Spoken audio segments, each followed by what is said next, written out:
यही श्लोक बोलना। कराग्रे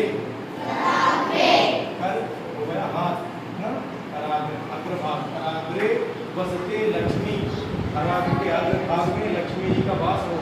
कराग्रे वसते लक्ष्मी, कर मध्य, समझो क्या बोलो, कर मध्य, कर के बीच में मध्य में सर, कर मूले गोविंदा, कर मूले कर के मूल भाग में गोविंद का ध्यान करना।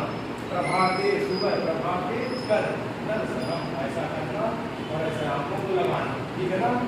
कराग्रे वसते लक्ष्मी,